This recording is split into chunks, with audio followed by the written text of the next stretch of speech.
C'est le comité invisible qui est, bon, par essence, déjà secret, puisqu'on ne sait pas à quoi il ressemble, ce comité invisible. C'est un livre qui moi, m'a complètement euh, transformé d'un point de vue politique. Bon, je trouve que ça manque, en fait, une vision politique aujourd'hui, quelque chose qui ressemblerait quand même à une espèce de perspective. Je ne vois personne, en fait, qui m'explique ce qu'il souhaiterait, ou ce qu'elle souhaiterait pour le présent. Et le Comité Invisible a fait 3 livres qui, pour moi, sont une espèce de vision d'engagement, de joie, de destruction, de construction, avec tout ça dans une langue ultra poétique. C'est vraiment, alors ce premier-là, L'insurrection qui vient, et les 2 autres, c'est vraiment pour moi des livres fondateurs, quoi. Alors, pourquoi c'est à lire en secret? Voilà. D'abord, c'est de la politique, et bon, la politique, à part lire des biographies de tel ou tel homme ou femme politique euh, qui lit de la politique, et qui ose dire qu'il s'intéresse à la politique, vraiment. Et ensuite, c'est ce qu'on pourrait appeler de l'anarchie. Et en fait, l'anarchie, aujourd'hui, on en a une vision qui est assez fausse. Euh, et à la base, en fait, pour moi, l'anarchie, c'est plutôt une vision ouverte, solidaire, etc., sur l'éducation, la transmission. Enfin, il y a toute une vision vraiment intéressante pour moi, politiquement, qui est très très loin du chaos qu'on nous annonce à chaque fois qu'on parle de l'anarchie. Et donc, ce serait plutôt à lire en secret, parce qu'aujourd'hui, se dire anarchiste, c'est forcément être un black bloc, un méchant. Mais je le dis publiquement, j'aime le comité invisible.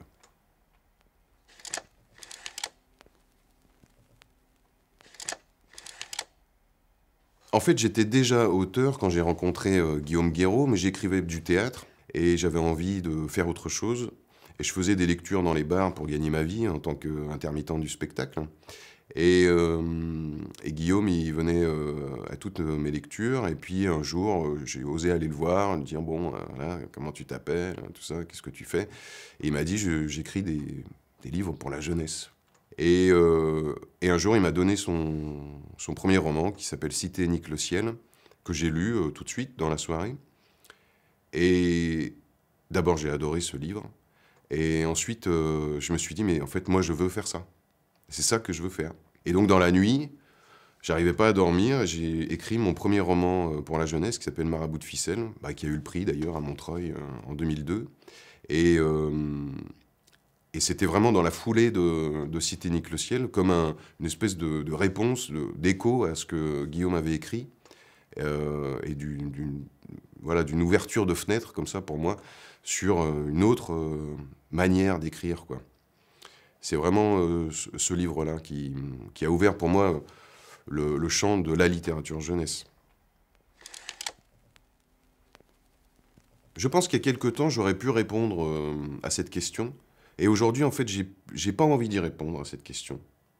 Parce que aujourd'hui, en fait, ça devient difficile Enfin, ça devient difficile. Ça reste encore minoritaire, et j'espère que ça va pas s'agrandir, mais ça devient difficile, en fait, de parler de personnages. C'est-à-dire que de plus en plus, on me demande si j'ai vécu ce que j'ai écrit. Et ça devient problématique, en fait, pour moi, d'être un écrivain de fiction. Donc maintenant, je ne réponds plus à cette question, parce que mes personnages ne me ressemblent pas. J'ai décidé que ça ne me ressemblait pas, que c'était de la fiction, que c'était des personnages, que c'était inventé, et que surtout, qu'on ne cherche pas à m'identifier dans aucun de mes livres, et qu'on prenne bien tout ça pour de l'imaginaire, en fait. Moi, mon métier, c'est de prendre la parole pour d'autres gens, de m'amuser à me glisser dans d'autres costumes, dans d'autres situations, d'autres vies. Je crois que ça, c'est mon métier. Et je suis hyper heureux de faire ça et que les autres aient le droit de le faire, en fait. Donc, ne me cherchez pas dans mes histoires. J'y suis pas.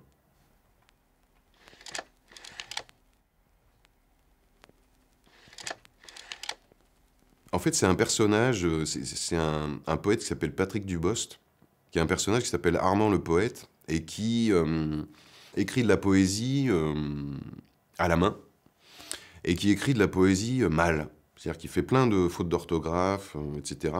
Et donc, c'est des livres qui pourraient être des cahiers, qui pourraient être voilà, quelque chose de manuscrit et de brouillon. Et donc, il écrit des choses qui barrent, il essaye de corriger. Donc, on a aussi accès à des hésitations à l'intérieur de cette poésie. C'est vraiment une poésie hyper lyrique, hyper romantique, hyper voilà, très délicate, quoi. Et en même temps pleine d'humour, pleine de tentatives comme ça pour dire l'existence, l'amour, l'espoir, la difficulté d'être, enfin voilà, des thématiques à la fois fondamentales et en même temps hyper ordinaires, quoi. Et je trouve, ça me fait rire parce qu'à l'intérieur de cette poésie qui est déjà drôle hein, sur le fond, on a aussi des jeux avec la forme et la page est complètement explosée.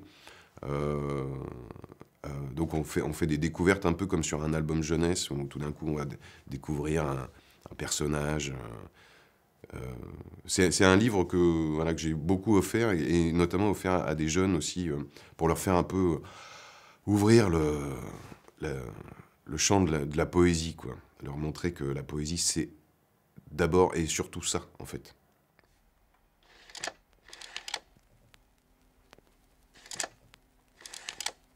Alors ça, c'est ma maison, là où je vis quand je suis arrivé. Et c'est à la fois ça que j'aime faire, c'est-à-dire quelque chose du corps qui se met en marche, quoi.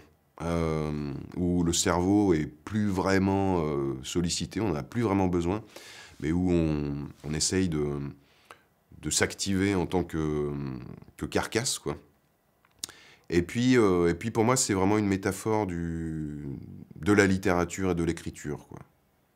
C'est vraiment l'endroit où rien n'existe, où tout est possible, où éventuellement on peut croiser, là c'est mon pote Philou, un charpentier, qui est en train de bosser, on peut croiser des gens dans l'écriture, des amis ou des inconnus, on peut se croiser soi-même, et on essaye de faire un peu de charpente, un peu de maçonnerie, c'est de la matière, quoi, l'écriture, c'est vraiment, pour moi, une espèce d'artisanat bizarre, hein, mais j'aime cette idée que je pétris, que je martèle, que je cloute, voilà, qu'il y a des trucs voilà, qui existent parce que je fabrique.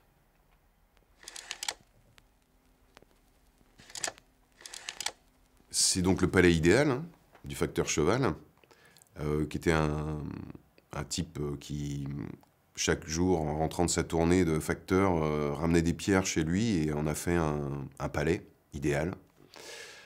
Donc déjà sur le mode opératoire, ça me parle beaucoup parce que moi je sais que je ramène une pierre tous les jours en fait. C'est un chapitre, c'est un paragraphe, c'est une strophe, c'est voilà, petit à petit j'avance, j'empile. Pour moi c'est vraiment ça l'écriture, c'est vraiment un empilement de phrases qui essayent de trouver une stabilité, un équilibre. Et des fois, ça penche et ça tombe, et des fois, ça reste debout. Mais voilà, au début, j'empilais 2 pierres, je faisais 2 pages, et j'avais l'impression que c'était le bout du monde. Aujourd'hui, j'arrive à en faire parfois 200, et j'ai l'impression que c'est un truc gigantesque. Et puis après, ce paysage, c'est un paysage vraiment à la fois organique et en même temps complètement humain, quoi, minéral. Ça mélange, il y a des végétaux qui poussent là au milieu, il y a des mousses, il y a voilà, il y a quelque chose d'à la fois naturel et en même temps complètement architecturé par un humain. Et j'aime bien ce mélange-là.